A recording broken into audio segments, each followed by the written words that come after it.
Salut, salut! Et oui, Rebecca, toujours là pour le défi. Lecture de la Bible de l'aurore au crépuscule. C'est quoi ce défi?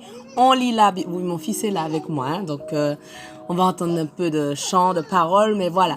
Le défi, c'est quoi? On lit la Bible de la Genèse à l'Apocalypse, 10 minutes chaque jour, donc tu peux nous rejoindre. Merci Seigneur parce que ta parole, tu nous parles à travers ta parole. Merci parce que tu nous aides chaque jour à comprendre le passage du jour et merci vraiment parce que tu nous parles à nous personnellement. Au nom de Jésus, Amen.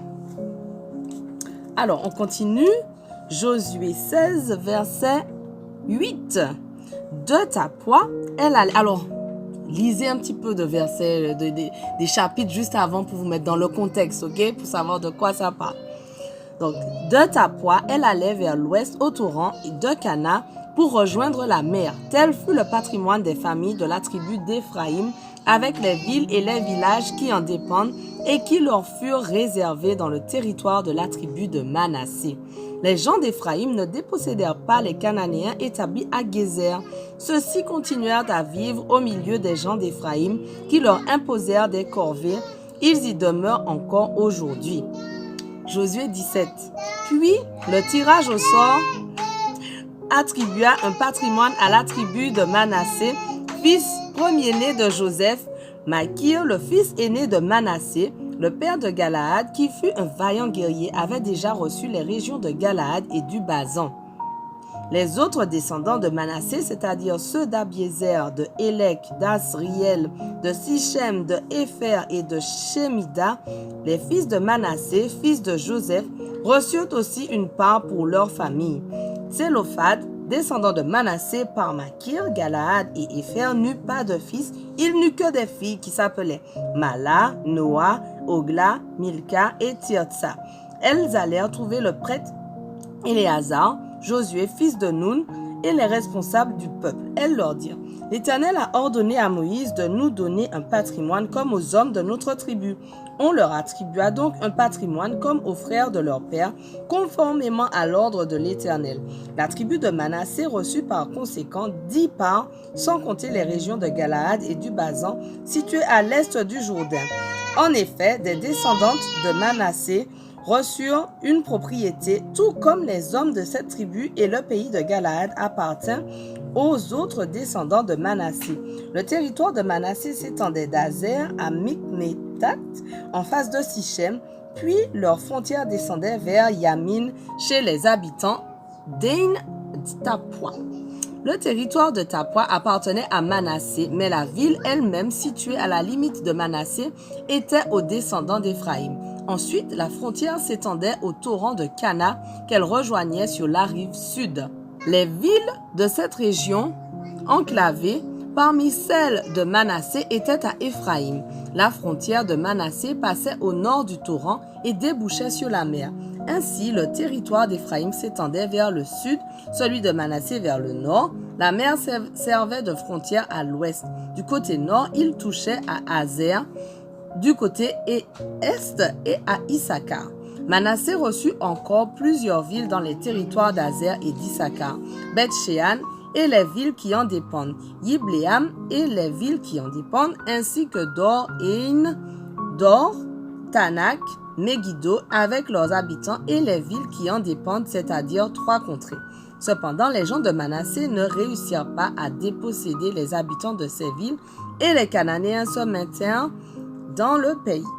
Même lorsque les Israélites ont accru leur puissance, ils leur imposèrent des corvées, mais ne les dépossédèrent pas.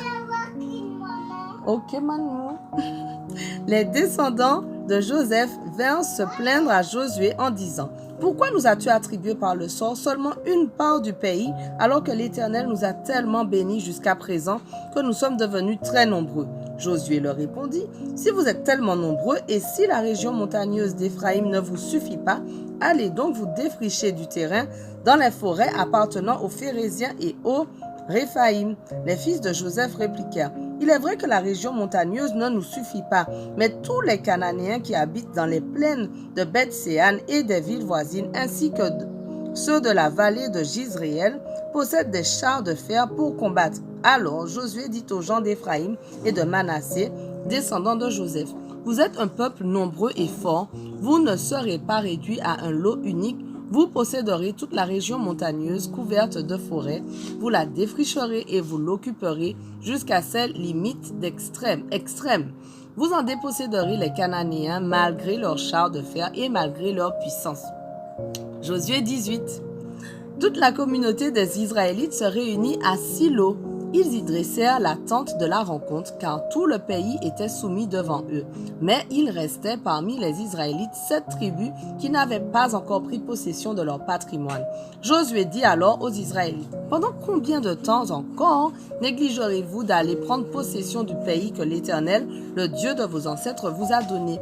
Désignez 3 hommes par tribu, et je les enverrai en mission. Ils iront parcourir le pays et ils feront le plan de leur patrimoine respectif. Après quoi, ils reviendront me trouver. Alors, ils le partageront en 7 parts. Les descendants de Juda conserveront leur territoire au sud et ceux de Joseph le leur au nord. Établissez donc un relevé descriptif du pays en délimitant 7 parts. Vous viendrez ensuite me le présenter et je tirerai ici vos lots au sort devant l'Éternel notre Dieu. Mais les descendants de Lévi ne recevront aucun territoire parmi vous, car le sacerdoce de l'Éternel constitue leur part. Quant aux tribus de Gad, de Ruben et à la demi-tribu de Manassé, ils ont déjà reçu à l'est du Jourdain la part que Moïse, serviteur de l'Éternel, leur a attribuée. Les hommes désignés pour faire le relevé du pays se mirent en route. Avant leur départ, Josué leur avait donné les ordres suivants. Allez parcourir le pays, faites-en le relevé, puis revenez auprès de moi, ici même à Silo. Je procéderai au tirage au sort devant l'Éternel. Ces hommes partirent donc et parcoururent le pays. Ils en dressèrent le relevé, ville par ville, sur un document et partagèrent tout le territoire en 7 sections. Puis ils revinrent trouver Josué au camp de Silo. Devant l'Éternel à Silo, Josué partagea le pays entre les Israélites par tirage au sort, en assignant à chaque tribu la part qui lui revenait. Le premier lot revint aux familles de la tribu des Benjaminites. Le territoire qui leur échut était situé entre celui des descendants de Juda et celui des descendants de Joseph. Leur frontière nord partait du Jourdain, montait au flanc de Jéricho au nord, puis traversait la région montagneuse à l'ouest pour aboutir au désert de Beth-Aven.